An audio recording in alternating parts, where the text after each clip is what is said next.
I sat in the Alhambra Mosque in Granada, Spain, staring at the writing on the edges of the walls. It was the most beautiful language that I had already seen it. "What language is that?" said to a Spanish tourist. "Arab," answered. The next day, when the tour manager he asked in which language he wanted my tour book, I replied, "Arabic." "Arab?" she said, surprised. "Do you speak Arabic?" "No," I replied. "Can you give me one in English too?" At the end of the trip I had a suitcase full of travel guides. Trip to all the places I had visited in Spain. In fact, my suitcase it was so full that at one point I had to give some of my clothes to that could fit everything. But I clung to my tourist books as if they were from gold. I opened them every night and looked at the letters of the language as they flowed by the page. I imagined being able to write that beautiful writing, and I thought with myself that there must be something worth knowing about a culture who had such an artistic idiom. I swore I'd study the language when start university in the fall. Just 2 months earlier I had left my family in Iowa to take a solo trip through Europe. He was only 16 years old, and due to his entry into Northwestern University in the fall, he wanted to see the world first. At least that's what I told my friends and family. In reality, was looking for answers. He had left the church a few months earlier and I didn't know where to turn. I knew I wasn't comfortable with what they were teaching me, but I didn't know any alternatives. Where I grew up, in the Midwest, there's no room for confusion. Either you are part of the church, or you are not. So I had no idea if there was anything more. When I left for Europe, I hoped there would be. In my church we couldn't pray to God, only to Jesus, and expect Him to convey the message to God. Intuitively I felt that there was something wrong with it, and so, without telling anyone, secretly he prayed to God. He sincerely believed that there was only one entity for which he could pray. But I felt guilty because it wasn't what I was taught, and there was the confusing question of what to do during everyday life. I obediently went to church every Sunday, and I was serious about what I learned about honesty, kindness, and compassion. So I was confused when I saw people from the church acting so differently during the week. Were there no rules during the week? They only applied to Sundays? I looked for guidance, but I couldn't find it. There were the 10 Commandments that covered the obvious things like murder, theft, and lies, but beyond that I had no guidance on how to act when he was in church. All I knew was there was something wrong with wearing miniskirts in the church and only going to Sunday school because of the pretty boys who put it to church. Attended. One day, I went to the house of a teacher and saw a shelf lined with Bibles. I asked what they were. Different versions of the Bible, my teacher explained.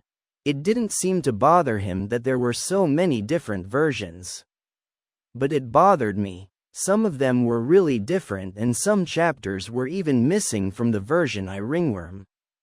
I was very confused. I went back to university that autumn disappointed that she had not found the answers she had hoped for in the Europe, but with a passion for a language he had just learned about, Arabic.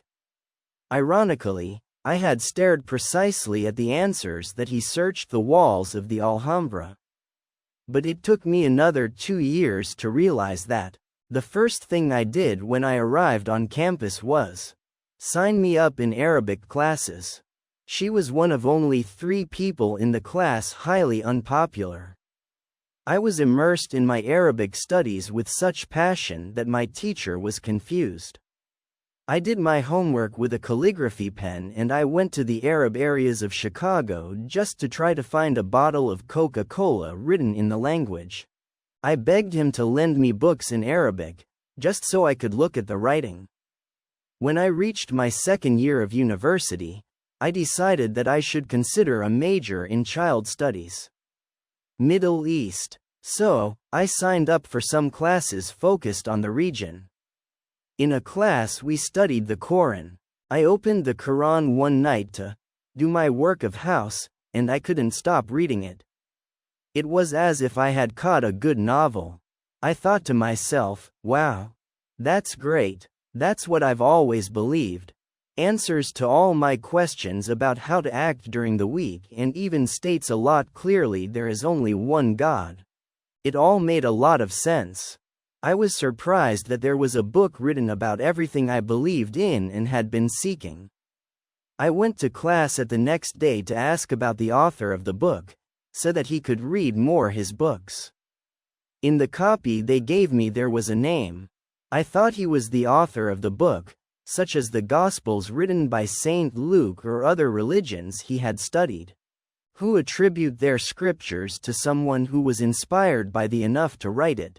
My teacher informed me that he was not the author, but the translator, because, according to the Muslims, no one had written the book. Our Quran was, according to them, referring to Muslims, the word of God, and it had not been altered since it was revealed, recited, and then transcribed. Needless to say, I was fascinated.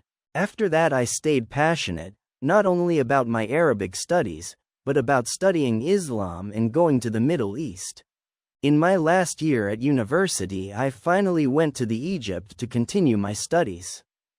My favorite place was called Cairo, where mosques always gave me a sense of comfort and admiration. I felt that being in them you could really feel the beauty, power and magnificence of Allah. And, as always, I liked to look in admiration at the elegant calligraphy on the walls. One day a friend asked me why I didn't convert to Islam, if he liked it so much. But I'm already a Muslim. My answer me surprised, but then, I realized that it was a simple matter of logic and good sense. Islam made sense. It inspired me. I knew it was right. Why then had I to convert? My friend informed me that to be official, I needed to go to the mosque and state my intention in front of 2 witnesses, 1. So I did. But when they gave me the certificate, I just put it in my file with my other medical and personal records, because for me, always had been a Muslim. Didn't need to hang one piece of paper on my wall to tell me that. I had known this in the minute I picked up the Quran.